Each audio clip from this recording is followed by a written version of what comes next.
ನಮಸ್ಕಾರ ಕದಂಬ ನ್ಯೂಸ್ಗೆ ಸ್ವಾಗತ. ನಾನು ಸೋನಿಕಾ ಸುದೇಶ್. ಮೊದಲಿಗೆ ಮುಖ್ಯಾಂಶಗಳು.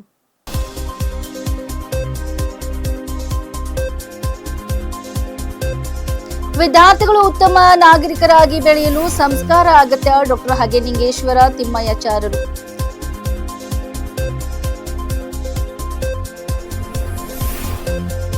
ಬೀದರ್ನಲ್ಲಿ ಮಾರ್ಚ್ 27ರಂದು ಚೌಡರಕೆರೆ ಸತ್ಯಾಗ್ರಹ ದಿನದ ಬೃಹತ್ ಬಹಿರಂಗ ಸಮಾವೇಶ.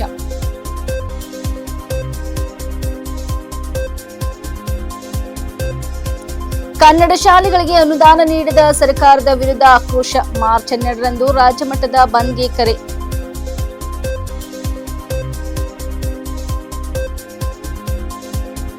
ಟಿ20 ವಿಶ್ವಕಪ್ನಲ್ಲಿ ಭಾರತ ತಂಡದ ಗೆಲುವು. ಬೀದರ್ನಲ್ಲಿ ಅಭಿಮಾನಿಗಳ ಸಂಭ್ರಮಾಚರಣೆ. ಸುದ್ದಿಯ ವಿವರಗಳು. ಹಲ್ಬರ್ಗಾ ಪಟ್ಟಣದಲ್ಲಿ ಇರುವ ಬಸವಚೇತನ ಪಬ್ಲಿಕ್ ಸ್ಕೂಲ್ ವತಿಯಿಂದ ವಾರ್ಷಿಕೋತ್ಸವ ಕಾರ್ಯಕ್ರಮವನ್ನು ಅದ್ದೂರಿಯಾಗಿ ಆಚರಿಸಲಾಯಿತು. ಕಾರ್ಯಕ್ರಮದಲ್ಲಿ ವಿವಿಧ ಗಣ್ಯರು ಭಾಗವಹಿಸಿ ವಿದ್ಯಾರ್ಥಿಗಳಿಗೆ ಪ್ರೇರಣಾದಾಯಕ ಸಂದೇಶ ನೀಡಿದರು.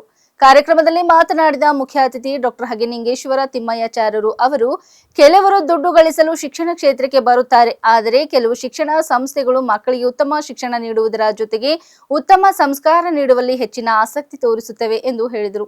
ಪೋಷಕರು ಮಕ್ಕಳಿಗೆ ಕೇವಲ ಶಿಕ್ಷಣ ನೀಡುವುದಲ್ಲದೆ ಉತ್ತಮ ಸಂಸ್ಕಾರಗಳನ್ನು ನೀಡಬೇಕು. ಮುಂದೆ ಅವರು ಉತ್ತಮ ನಾಗರಿಕರಾಗಿ ಬೆಳೆಯಲು ಸಂಸ್ಕಾರ ಅತ್ಯಗತ್ಯವಾಗಿದೆ. ಭಾರತೀಯ ಸಂಸ್ಕೃತಿ ಇಡೀ ವಿಶ್ವವೇ ತಿರುಗಿ ನೋಡುವಂತಹ ಮಹತ್ತರ ಸಂಸ್ಕೃತಿಯಾಗಿದೆ ಎಂದು ಅವರು ತಿಳಿಸಿದರು. ಜಗತ್ತಿನಲ್ಲಿ ಅತಿದೊಡ್ಡ ದಾನವೆಂದರೆ ಅದು ಜ್ಞಾನ ದಾನವಾಗಿದೆ ಎಂದು ಹೇಳಿದ ಅವರು, ಬಸವಚೇತನ ಸ್ಕೂಲ್ನ ಮುಖ್ಯ ಉದ್ದೇಶವೇ ಶಿಕ್ಷಣದ ಜೊತೆಗೆ ಮಕ್ಕಳಿಗೆ ಸಂಸ್ಕೃತಿ ಕಲಿಸುವುದಾಗಿದೆ ಎಂದು ಹೇಳಿದರು. ಶಿಕ್ಷಣ ಎಂದರೆ ಕೇವಲ ಪಾಠ ಬೋಧನೆ ಮಾತ್ರವಲ್ಲ, ಮಕ್ಕಳ ಭವಿಷ್ಯವನ್ನು ಉತ್ತಮ ಸಂಸ್ಕಾರ ಹೊಂದಿದ ನಾಗರಿಕರನ್ನಾಗಿ ರೂಪಿಸುವುದೇ ಶಿಕ್ಷಣದ ಉದ್ದೇಶವಾಗಬೇಕು ಎಂದರು. ಶಾಲೆಯಲ್ಲಿ ನೀಡುವ ಸಂಸ್ಕಾರಗಳನ್ನು ವಿದ್ಯಾರ್ಥಿಗಳು ಜೀವನದಲ್ಲಿ ಅನುಸರಿಸುವಂತೆ ಮಾಡುವುದು ಮುಖ್ಯ. ಹಲ್ಬರ್ಗಕ್ಕೆ ಸುತ್ತಮುತ್ತಲಿನ ಎಲ್ಲಾ ಗ್ರಾಮಗಳಿಂದ ವಿದ್ಯಾರ್ಥಿಗಳು ಸುಲಭವಾಗಿ ಶಾಲೆಗೆ ಬರಲು ಬಸ್ ವ್ಯವಸ್ಥೆ ಮಾಡಿರುವುದು ಶ್ಲಾಘನೀಯ ಕಾರ್ಯವಾಗಿದೆ ಎಂದು ಹೇಳಿದರು. ಎಲ್ಲಾ ಮಕ್ಕಳು ಉತ್ತಮವಾಗಿ ವಿದ್ಯಾಭ್ಯಾಸ ಮಾಡಬೇಕು. ಯಾವುದೇ ದುಶ್ಚಟಗಳಿಗೆ ಬಲಿಯಾಗದೆ ಉತ್ತಮ ಜೀವನವನ್ನು ರೂಪಿಸಿಕೊಳ್ಳಬೇಕು. ತಂದೆ ತಾಯಿ ಕಷ್ಟಪಟ್ಟು ಮಕ್ಕಳನ್ನು ಓದಿಸುತ್ತಿದ್ದಾರೆ. ಅವರ ಶ್ರಮಕ್ಕೆ ತಕ್ಕಂತೆ ವಿದ್ಯಾರ್ಥಿಗಳು ಉತ್ತಮವಾಗಿ ಓದಿ ಜೀವನದಲ್ಲಿ ಸಾಧನೆ ಮಾಡಬೇಕು ಎಂದು ಸಲಹೆ ನೀಡಿದರು. ಈ ವೇಳೆ ಗುರುದಯ್ಯ ಸ್ವಾಮಿ, ಭುವನೇಶ್ವರ್ ಬಿರದಾರ್, ಚಂದ್ರಕಾಂತ್ ಫುಲ್ಲೆ, ವೀರಶೆಟ್ಟಿ ಬಿಪಟ್ನೆ, ದತ್ತಾತ್ರೇಯ ಮೂಲ್ಗೆ, ಶಿವಕುಮಾರ್ ಪಾಟೀಲ್ ತೆಂಗಂಪುರ್, ಗಣೇಶ್ ಪಾಟೀಲ್, ಮಂಜುನಾಥ್ ಪಾಟೀಲ್ ಉಪಸ್ಥಿತರಿದ್ದರು. ಸುಂದರವಾಗಿ ಆಯೋಜನೆಯನ್ನು ಮಾಡಿ ಇವತ್ತು ಮಕ್ಕಳಿಗಾಗಿ ವಿದ್ಯಾದಾನವನ್ನು ಮಾಡಿರ್ತಕ್ಕಂಥವ್ರು. ಅಷ್ಟೇ ಅಲ್ಲ, ನಾನೇನೋ ವಿದ್ಯಾದಾನ ಮಾಡೋ ಜೊತೆಯಲ್ಲಿ ಏನಾದರೂ ಗಳಿಸಬೇಕು ಅನ್ನುವಂಥ ಉದ್ದೇಶನ ಒಂದು ಕಡೆ ಇಡಲಾರ್ದಂಗ ಮಕ್ಕಳಿಗೆ ಒಂದು ಸುಂದರವಾಗಿ ವಿದ್ಯಾದಾನವನ್ನು ಮಾಡಬೇಕು ಅನ್ನುವಂಥ ಉದ್ದೇಶದಿಂದ ನಮ್ಮ ತರ್ನಳ್ಳಿಯ ಗುಂಡಯ್ಯ ಸ್ವಾಮೀಜಿಯವರಿಗೆ ಜೋರಾದ ಚಪ್ಪಾಳೆಯನ್ನು ನಾವೆಲ್ಲ ಸಲ್ಲಿಸಬೇಕು. ಯಾಕಂದರೆ ಈಗಿನ ಕಾಲಮಾನದಲ್ಲಿ ಯಾರೇ ಸ್ಕೂಲ್ ತೆಗೆದರೂ ಕೂಡ ನಾ ಏನೋ ಮಾಡಬೇಕು, ಏನಾದರೂ ಗಳಿಸಬೇಕು ಅನ್ನುವಂಥದ್ದು ಒಂದು ಸಂಕಲ್ಪ ಇರ್ತದೆ. ಆದರೆ ಗುಂಡಯ್ಯ ಸ್ವಾಮೀಜಿಯವರು ಮಾಡಿರ್ತಕ್ಕಂಥ ಕಾರ್ಯ ಎಂಥದ್ದು ಅಂದರೆ, ನಾನು ದುಡ್ಡು ಮಾಡಬೇಕು ಅಂತ ಬರಲಿಲ್ಲ, ಇಲ್ಲ ಏನೋ ಗಳಿಸಬೇಕು ಅಂತ ಬರಲಿಲ್ಲ, ಆದರೆ ನಮ್ಮ ಭಾಗದಲ್ಲಿ ಎಲ್ಲ ಮಕ್ಕಳಿಗೆ ಒಳ್ಳೆ ವಿದ್ಯೆಯನ್ನು ಕೊಡಬೇಕು ಅನ್ನುವಂಥ ಒಂದು ಸಂಕಲ್ಪವನ್ನು ಮಾಡಿದರೆ ಅದಕ್ಕೆ ಬಹಳಷ್ಟು ಖುಷಿ ಆಗ್ತದೆ ಅನ್ನುವಂಥದ್ದನ್ನು ಈ ಬಸವ ಚೈತನ್ಯ ಪಬ್ಲಿಕ್ ಸ್ಕೂಲು ಮೊದಲು ನಮ್ಮ ವಿಜಯಕುಮಾರ್ ಪಾಟೀಲ್ ಅವರು ಶ್ರೀಮಠದಲ್ಲೇ ನಡೆಸ್ತಿದ್ರು ಅಂತ ನನಗೆ ಅನಿಸ್ತದೆ. ಯಾಕೆ ಇಷ್ಟು ಹೆಮ್ಮರವಾಗಿ ಬೆಳಲಿಕ್ಕೆ ಕಾರಣ ಅಂದರೆ, ನಮ್ಮ ಹಿಂದಿನ ಹಿರುಗಳು ಹಿಡ್ಕೊಂಡು ಹೇಳುತ್ತಾರೆ, ಮುಂದೆ ಗುರಿ ಹಿಂದೆ ಗುರು ಅನ್ನುವಂಥದ್ದನ್ನು.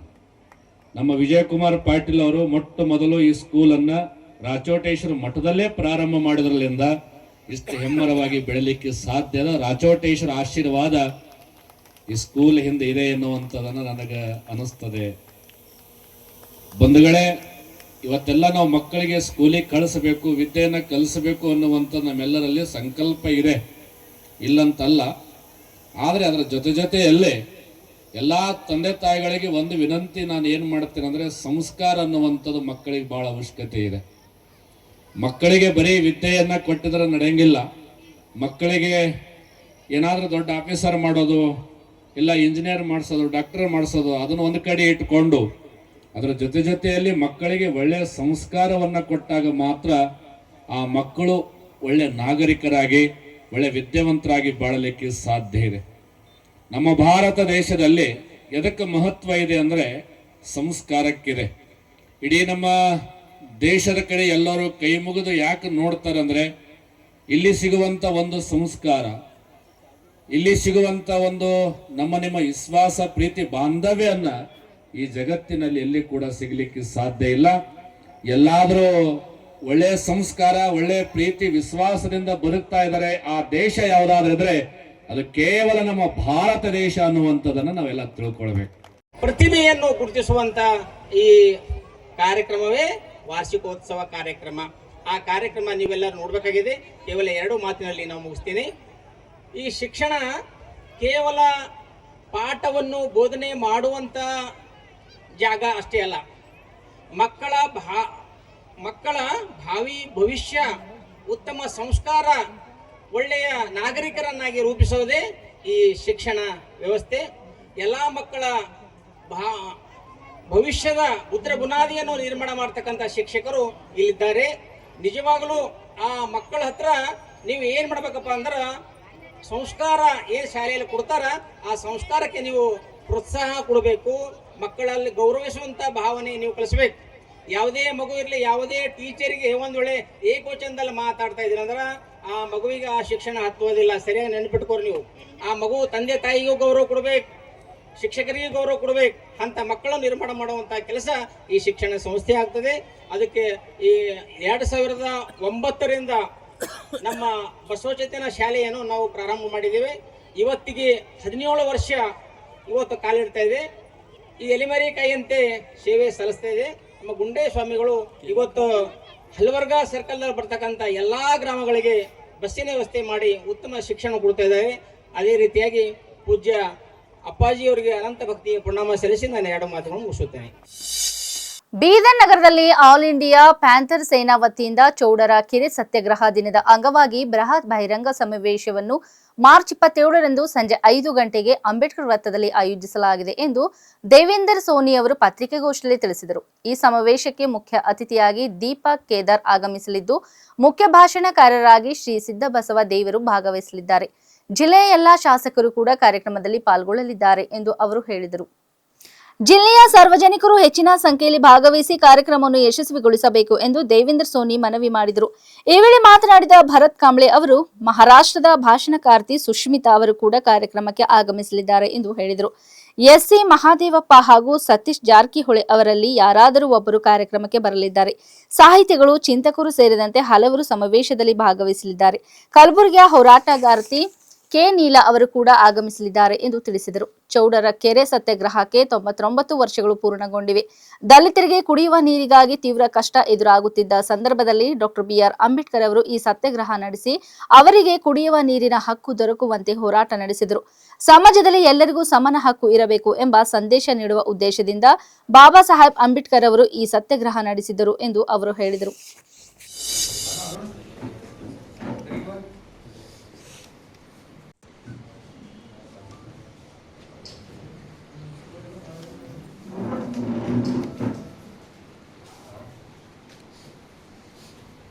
ಸತ್ಯಾಗ್ರಹ ದಿನದ ಅಂಗವಾಗಿ ಸಾಮಾಜಿಕ ಸಬಲೀಕರಣ ದಿನ ಎಂದು ನಾವೇನು ಬೃಹತ್ ಬಹಿರಂಗ ಸಮಾವೇಶವನ್ನು ಆಚರಿಸ್ಕೊತಾ ಬರ್ತಾ ಇದ್ದೀವಿ.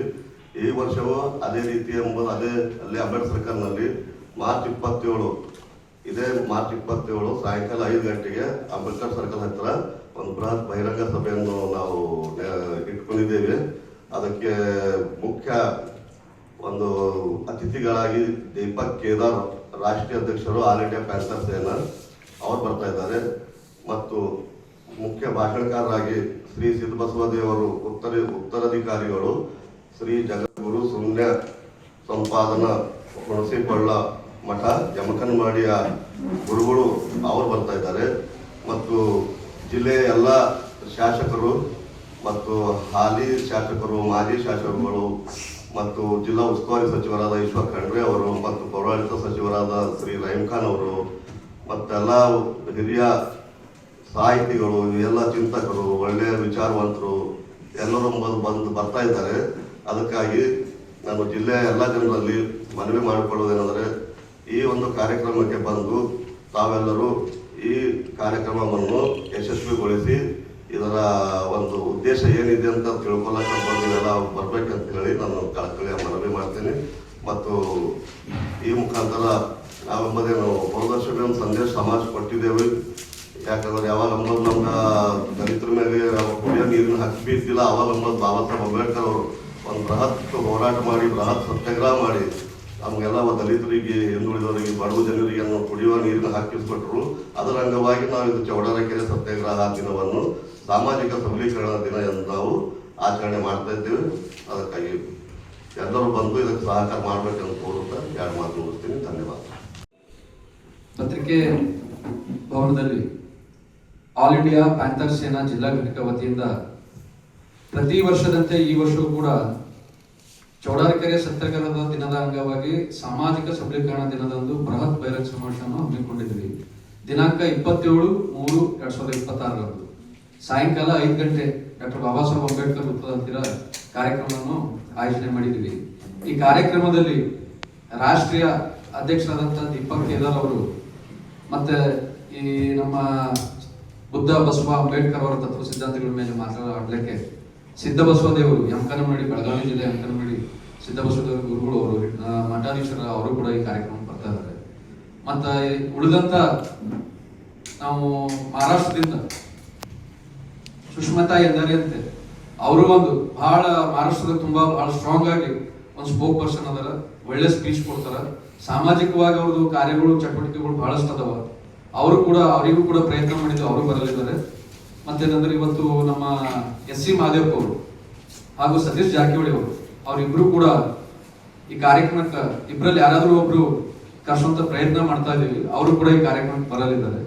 ಹಾಗೂ ಉಳಿದಂತ ಎಲ್ಲ ನಮ್ಮ ಬೀದರ್ ಜಿಲ್ಲೆ ಉಸ್ತುವಾರಿ ಮಂತ್ರಿಗಳಾದಂಥ ಸಣ್ಣ ಶ್ರೀ ಈಶ್ವರ ಖಂಡ್ರೆ ಸಾಹೇಬರಾಗಿರ್ಬೋದು, ಮತ್ತೆ ನಮ್ದು ರಹೀಮ್ ಖಾನ್ ಸರ್ ಆಗಿರ್ಬೋದು, ಉಳಿದಂತ ಎಲ್ಲ ನಮ್ಮ ಹಿರಿಯ ಹೋರಾಟಗಾರ ಆಗಿರ್ಬೋದು, ಸಾಹಿತಿಗಳು, ಚಿಂತಕರು ಈ ಕಾರ್ಯಕ್ರಮದಲ್ಲಿ ಭಾಗಿಯಾಗಲಿದ್ದಾರೆ. ಹಾಗೂ ಕಲಬುರಗಿ ಜಿಲ್ಲೆಯ ಕೆ ನೀಲಕ್ ಅಂತ ಒಬ್ಬರು, ಅವರು ಕೂಡ ಬಹಳ ಒಂದು ಹಿಟ್ಟ ಹೋರಾಟಗಾರ್ತಿಯಾಗಿದ್ದಾರೆ. ಅವರು ಕೂಡ ಈ ಕಾರ್ಯಕ್ರಮಕ್ಕೆ ಬರಲಿದ್ದಾರೆ. ಕರ್ನಾಟಕ ಸರ್ಕಾರದ ಬಜೆಟ್ನಲ್ಲಿ ಕನ್ನಡ ಶಾಲೆಗಳಿಗೆ ಯಾವುದೇ ರೀತಿಯ ಅನುದಾನ ನೀಡದಿರುವುದಕ್ಕೆ ಶಿಕ್ಷಣ ಕ್ಷೇತ್ರದ ಪ್ರತಿನಿಧಿಗಳು ಆಕ್ರೋಶ ವ್ಯಕ್ತಪಡಿಸಿದರು. ಈ ಕುರಿತು ಮಾತನಾಡಿದ ಅವರು, ಶಿಕ್ಷಣ ಸಚಿವರನ್ನು ಭೇಟಿ ಮಾಡಿ ಮನವಿ ಸಲ್ಲಿಸಿದರೂ ಭರವಸೆ ನೀಡಿದರೂ ಅದನ್ನು ಈಡೇರಿಸಲಾಗಿಲ್ಲ ಎಂದು ಆರೋಪಿಸಿದರು. ಸರ್ಕಾರ 800 ಇಂಗ್ಲಿಷ್ ಪಬ್ಲಿಕ್ ಶಾಲೆಗಳನ್ನು ತೆರೆಯಲು ಮುಂದಾಗಿರುವಾಗ ಕನ್ನಡ ಶಾಲೆಗಳಿಗೆ ಯಾವುದೇ ರೀತಿಯ ಪ್ರೋತ್ಸಾಹ ನೀಡುತ್ತಿಲ್ಲ ಎಂದು ಅವರು ಹೇಳಿದರು. ಇದರ ವಿರುದ್ಧವಾಗಿ ಮಾರ್ಚ್ 12ರಂದು ಬೀದರ್ ನಗರದಿಂದ ಚಾಮರಾಜನಗರದವರೆಗೆ ಶಾಲಾ ಕಾಲೇಜುಗಳನ್ನು ಬಂದ್ ಮಾಡಿ ರಾಜ್ಯ ಮಟ್ಟದ 1 ದಿನದ ಹೋರಾಟಕ್ಕೆ ಕರೆ ನೀಡಲಾಗಿದೆ ಎಂದು ತಿಳಿಸಿದರು. ಸಚಿವರೊಂದಿಗೆ ಸೇರಿ ಮುಖ್ಯಮಂತ್ರಿ ಅವರನ್ನು ಭೇಟಿ ಮಾಡಿ ವಿಷಯವನ್ನು ತಿಳಿಸಿದರೂ ಯಾವುದೇ ಪ್ರಯೋಜನವಾಗಿಲ್ಲ ಎಂದು ಅವರು ಹೇಳಿದರು. ಮುಖ್ಯಮಂತ್ರಿ ಸಿದ್ದರಾಮಯ್ಯ ಅವರು ಕನ್ನಡ ವಿರೋಧಿ ನೀತಿ ಅನುಸರಿಸುತ್ತಿದ್ದಾರೆ ಎಂದು ಆರೋಪಿಸಿದರು. ಇನ್ನೊಬ್ಬರು ಮಾತನಾಡಿ, ವಠಾಣ್ ನಾಗರಾಜ್ ಅವರು ಕೂಡ ಈ ಹೋರಾಟಕ್ಕೆ ಬೆಂಬಲ ನೀಡಿದ್ದಾರೆ ಎಂದು ಹೇಳಿದರು.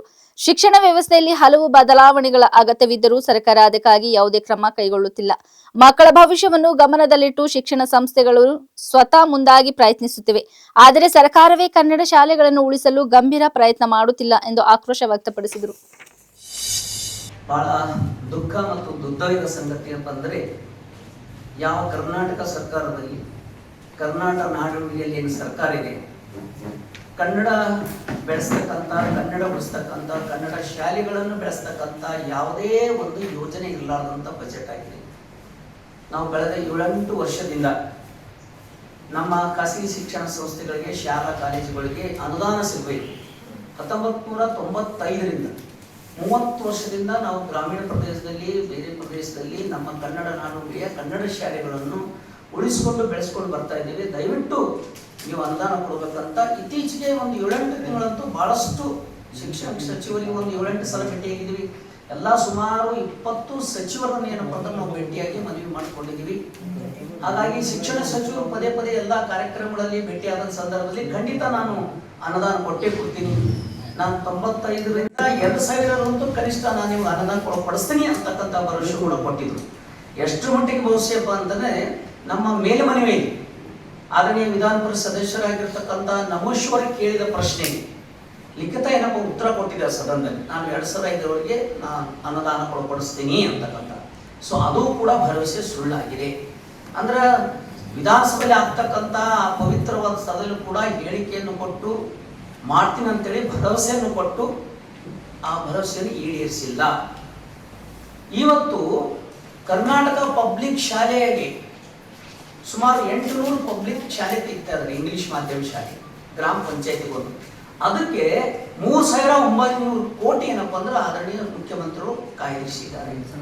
ಆದ್ರೆ ಯಾವುದೋ ಒಂದು ಕನ್ನಡ ಮಾಧ್ಯಮ ಶಾಲೆಯನ್ನು ನಾನು ಇಂಥ ಮಾರಿ ಏನ್ ಮಾಡ್ತೀವಿ ಅಥವಾ 95ರಿಂದ ನಡೆದಂತ ಕನ್ನಡ ಶಾಲೆಗಳು ಅನುದಾನ ಕೊಡ್ತಕ್ಕಂಥ ಇಲ್ಲಿ ಚಕಾರವಿಲ್ಲ. ಇದು ಎಂಥದ್ದು ಅಂತ ನೋಡಿ, ಗುರುವಾರದಂದು ಶಾಲೆ ಕಾಲೇಜುಗಳನ್ನೆಲ್ಲ ಬಂದ್ ಮಾಡಿ ರಸ್ತೆಗಿಳಿದು ಇಡೀ ಬೀದರ್ನಿಂದ ಚಾಮರಾಜನಗರವರೆಗೂ ರಾಜ್ಯ ಮಟ್ಟದ ಒಂದು ದಿನದ ಹೋರಾಟಕ್ಕೆ ಕರೆ ಕೊಟ್ಟಿದ್ದೀವಿ. ಇದು ಬಹಳ ನಾವು ಮುಖ್ಯಮಂತ್ರಿಗಳು ಬಿಟ್ಟು 28-29ಕ್ಕೆ ನಮ್ಮ ಜೊತೆ ಸತೀಶ್ ಜಾರಕಿಹೊಳಿ ಇದ್ದರು, ಜೊತೆ HS ಮಾದೇವಪ್ಪರು ಇದ್ದರು, HK ಪಾಟೀಲ್ ಅವರು ಇದ್ದರು, 4 ಸಚಿವರು ನಮ್ಮ ಮುಖ್ಯಮಂತ್ರಿಗಳು ಭೇಟಿ ಮಾಡಿದ್ರು. ಎಲ್ಲ ನಮ್ಮ ಮನೆಗೆ ಹೋದ್ರು, ಕಷ್ಟ ಅಲ್ಲ ಅಂತ ಹೇಳಿದ್ರು. ಒಂದು 5 ವರ್ಷವೇ ಮಾಡ್ರಿ ಅಂತ ಹೇಳಿದ್ರು ನಮ್ಮ HK ಪಾಟೀಲ್, 5 ವರ್ಷವೇ ಅನುದಾನ ಕೊಡಿ. ಇಲ್ಲ ಆಗಲ್ಲ ಅಂತಂದ್ರು. ಸತೀಶ್ ಜಾರಕಿಹೊಳಿ ಬರೀ 2 ವರ್ಷವೇ ಕೊಡ್ರಿ ಅನುದಾನ, ಕನ್ನಡ ಶಾಲೆ ಉಳಿತಾವಲ್ಲ, 1 ವರ್ಷ ಆಗಲ್ಲ ಅಂತ ಹೇಳಿದ್ರು ಸ್ಪಷ್ಟವಾಗಿ. ಅಂತ ಒಬ್ಬ ಕನ್ನಡ ವಿರೋಧಿ ಮುಖ್ಯಮಂತ್ರಿಗಳು ನಮ್ಮ ಕರ್ನಾಟಕದಲ್ಲಿ ಇದ್ದಾರೆ. ಕರ್ನಾಟಕ ರಾಜ್ಯ ಬೀದರ್ ಜಿಲ್ಲೆಯಲ್ಲಿ ಇರೋ ಸಂಬಂಧ ರಾಜ್ಯದ ಸಂಘಟನೆ ಏನು ಕ್ರಮ ಕೈಗೊಳ್ಳುತ್ತೆ, ಏನು ನಿರ್ಧಾರ ತಗೋತ್ತೆ, ಅದಕ್ಕೆ ನಾವು ಜಿಲ್ಲಾದವರು ಎಲ್ಲರೂ ಬದ್ಧರಾಗಿದ್ದು ಅವರ ಜೊತೆ ನಾವು ಕೈ ಜೋಡಿಸಿ ಈ ಒಂದು ಹೋರಾಟಕ್ಕೆ ನಾವು ಬೀದಿಗೆ ಇಳಿಬೇಕಾಗುತ್ತೆ. ಜೊತೆಗೆ ವಾಟಾಳ್ ನಾಗರಾಜ್ ಅವರು ಕೂಡ ನಮ್ಮ ಜೊತೆ ಕೈ ಜೋಡಿಸಿ ಈ ನಮ್ಮ ಸಂಘಟನೆಗೆ ಬೆಂಬಲವಾಗಿ ಕೊಡ್ತಕ್ಕಂಥ ನಾಗರಾಜ್ ಅವರಿಗೂ ಕೂಡ ನಾವು ಧನ್ಯವಾದ ಹೇಳ್ತೀವಿ. ಅದ್ರ ಜೊತೆಗೆ ಬಹಳಷ್ಟು ಸರ್ತಿ ನಾವು ಈ ಒಂದು ಶಿಕ್ಷಣದ ವ್ಯವಸ್ಥೆಯಲ್ಲಿ ಬಹಳಷ್ಟು ಬದಲಾವಣೆ ಆಗಬೇಕು. ಯಾಕಂದ್ರೆ ಶಿಕ್ಷಣ ಸರ್ವರಿಗೂ ಉಚಿತ ಕೊಡ್ತಕ್ಕಂಥ ಜವಾಬ್ದಾರಿ ಸರ್ಕಾರದ್ರಿ, ನಮ್ದಲ್ಲ. ಅದು ಸರ್ಕಾರ ಮಾಡ್ಲಿಕ್ಕೆ ಆಗ್ಲಾರದ ಸಂದರ್ಭದಲ್ಲಿ ನಾವು ಖಾಸಗಿಯವರೆಲ್ಲ ಈ ಒಂದು ಕ್ಷೇತ್ರಕ್ಕೆ ಬಂದು ಇಡೀ ಭಾರತ ದೇಶ ಒಂದು ಶಿಕ್ಷಣಮಯವಾಗಬೇಕು, ಪ್ರತಿಯೊಂದು ಮಗು ಶಿಕ್ಷಣ ಕಲಿಬೇಕು ಅಂತಕ್ಕಂಥ ನಿಟ್ಟಿನಲ್ಲಿ ನಾವೆಲ್ಲರೂ ಶಿಕ್ಷಣ ಸಂಸ್ಥೆಯನ್ನು ಹುಟ್ಟಾಕೊಂಡು ಹಗಲಿರುಳು ಆ ಮಕ್ಕಳಿಗೋಸ್ಕರ ನಮ್ಮ ಶಿಕ್ಷಕರು ನಮ್ಮ ಜೊತೆ ಸೇರಿ ನಮಗೆ ಯಾವ ರೀತಿ ಸವಲತ್ತುಗಳು ಬೇಕು, ನಮಗೆ ರಿನ್ಯೂವಲ್ ಪ್ರಕ್ರಿಯೆ ಹೇಗಿರ್ಬೇಕು ಅಂತಕ್ಕಂಥ ಸರಳೀಕರಣ ಮಾಡಿ ನಮ್ಮನ್ನೆಲ್ಲರೂ ಜೊತೆ ತಗೊಂಡು ಹೋಗ್ತಕ್ಕಂಥ ಜವಾಬ್ದಾರಿ ಸರ್ಕಾರದ್ದು. ಆದ್ರೆ ಯಾಕೋ ಏನೋ ಗೊತ್ತಿಲ್ಲ, ಸರ್ಕಾರ ನಮ್ಮ ಮೇಲೆ ಇನ್ನೂ ಕನಿಕರ ತೋರ್ತಾ ಇಲ್ಲ, ಇನ್ನೂ ಮಲ್ತಾಯಿ ಧೋರಣೆ ನಮ್ಮ ಮೇಲೆ ಮಾಡ್ತಾ ಇದೆ. ಜೊತೆಗೆ ನಾವು ಯಾವತ್ತು ಬೆಂಗಳೂರಿಗೆ ಹೋದ್ರು ಕೂಡ ನಮ್ಮ ಜಿಲ್ಲಾ ಉಸ್ತುವಾರಿ ಸಚಿವರಾದಂತ ಶ್ರೀಮಾನ್ ಈಶ್ವರ್ ಖಂಡ್ರೆ ಅವರು ನಮ್ಮ ಜೊತೆ ನಿಂತು ಅವರು ಬಹಳಷ್ಟು ಶ್ರಮ ಪಟ್ಟು ಮುಖ್ಯಮಂತ್ರಿಗಳ ಜೊತೆ ಶಿಕ್ಷಣ ಸಚಿವರ ಜೊತೆ ನಮ್ಮನ್ನು ಭೇಟಿ ಮಾಡಿಸಿ ಬಹಳಷ್ಟು ಮನವರಿಕೆ ಮಾಡಿ ಈ ತರ ಇದೆ ಸಮಸ್ಯೆ, ಇದಕ್ಕೆಲ್ಲರೂ ಸ್ಪಂದಿಸಬೇಕು, ಈ ಒಂದು ಶಿಕ್ಷಣಕ್ಕೆ ನಾವು ಉಳಿಸ್ಕೋಬೇಕು. ಗಡಿ ನಮ್ಮ ಬೀದರ್ ಜಿಲ್ಲೆ ಗಡಿ ಭಾಗ, ಇಲ್ಲಿ ಕನ್ನಡ ಮಾಧ್ಯಮ ಶಾಲೆಗಳು ಮುಚ್ಚಿ ಹೋಗ್ತಾ ಇವೆ. ಯಾವುದರ ಕಾರಣದಿಂದ ಅದು ಉಳಿಸ್ಬೇಕಂತ ವ್ಯವಸ್ಥೆ ಮಾಡ್ಬೇಕಂತೇಳಿ ಶಿಕ್ಷಣ ಸಚಿವರಿಗೆ ಹೇಳಿದ್ರ. ಶಿಕ್ಷಣ ಸಚಿವರು ಏನಂತಾರಂದ್ರೆ, ನಾನು ನನ್ನ ಕಡೆ ಏನ್ ಪ್ರಯತ್ನ ಮಾಡೋದಿದೆ ಸರ್, ನೀವು ಸೀನಿಯರ್ ಮಂತ್ರಿಗಳಿದ್ರಿ, ತಾವು ತೊಡಗೆ ಮುಖ್ಯಮಂತ್ರಿಯವರಿಗೆ ನಾವೆಲ್ಲರೂ ಹೋಗಿ ಒಂದು ಪ್ರೆಸರ್ ಹಾಕರಿ ಅಂತಕ್ಕಂಥ ಮಾತು ಅಂತ ಹೇಳಿದ್ರು. ಅವತ್ತು ಕೂಡ ಮಾನ್ಯ ಈಶ್ವರ್ ಖಂಡ್ರೆ ಅವರು ನಮ್ಮ ಒಂದು ಕರೆಗೆ ಅವರು ಹೋಗ್ಬಿಟ್ಟು ಬಂದು ನಮ್ಮನ್ನು ಅವರ ಜೊತೆ ಮೀಟಿಂಗ್ ಮಾಡಿಸಿ ಬಹಳಷ್ಟು ಶ್ರಮ ಪಟ್ಟಿದ್ದಾರೆ. ಆದ್ರೂ ಕೂಡ ಯಾಕೋ ಏನೋ ಗೊತ್ತಿಲ್ಲ, ಏನು ಮುಖ್ಯಮಂತ್ರಿಗಳದ್ದು ಮನಸ್ಸು ನಮ್ಮ ಶಿಕ್ಷಣ ಸಂಸ್ಥೆಗಳ ಮೇಲೆ ಇಲ್ವೋ ಅಥವಾ ಕನ್ನಡ ಮೇಲೆ ಇಲ್ವೋ ಗೊತ್ತಾಗ್ತಿಲ್ಲ, ಶಿಕ್ಷಣ ಸಚಿವರಿಗೆ ನಮ್ಮ ಮೇಲೆ ಪ್ರೀತಿ ಇಲ್ವೇನೋ ಗೊತ್ತಿಲ್ಲ. ಆದ್ರೂ ಕೂಡ ಈ ತರ ಒಂದು ಅನ್ಯಾಯ ಆಗಿದೆ ನಮ್ಮ ಮೇಲೆ. T20 ವಿಶ್ವಕಪ್ನಲ್ಲಿ ಭಾರತ ಕ್ರಿಕೆಟ್ ತಂಡದ ಭರ್ಜರಿ ಗೆಲುವಿನ ಹಿನ್ನೆಲೆ ನಗರದಲ್ಲಿ ಅಭಿಮಾನಿಗಳು ಸಂಭ್ರಮಾಚರಣೆ ನಡೆಸಿದರು. ಬೀದರ್ ನಗರದ ಶಿವಾಜಿ ವೃತ್ತದಲ್ಲಿ ಕ್ರಿಕೆಟ್ ಅಭಿಮಾನಿಗಳು ಸೇರಿ ವಿಜಯೋತ್ಸವ ಆಚರಿಸಿದರು. ಭಾರತ ತಂಡದ ಗೆಲುವಿನ ಸಂತಸದಲ್ಲಿ ಅಭಿಮಾನಿಗಳು ಪಟಾಕಿ ಸಿಡಿಸಿ ಘೋಷಣೆಗಳನ್ನು ಕೂಗಿ ಸಂಭ್ರಮಿಸಿದರು. ಭಾರತ್ ಮಾತೆ ಕಿ ಜೈ ಹಾಗೂ ಇಂಡಿಯಾ ಇಂಡಿಯಾ ಎಂದು ಘೋಷಣೆ ಕೂಗಿ ತಮ್ಮ ಹರ್ಷವನ್ನು ವ್ಯಕ್ತಪಡಿಸಿದರು. ಭಾರತ ತಂಡದ ಈ ಸಾಧನೆ ದೇಶದ ಕ್ರಿಕೆಟ್ ಅಭಿಮಾನಿಗಳಿಗೆ ಹೆಮ್ಮೆಯ ವಿಷಯವಾಗಿದೆ ಎಂದು ಅಭಿಮಾನಿಗಳು ಅಭಿಪ್ರಾಯಪಟ್ಟರು. भारत माता की जय जय जय जय जय शिवाजी जय जय जय जय जय श्री राम पाकिस्तान मुर्दाबाद।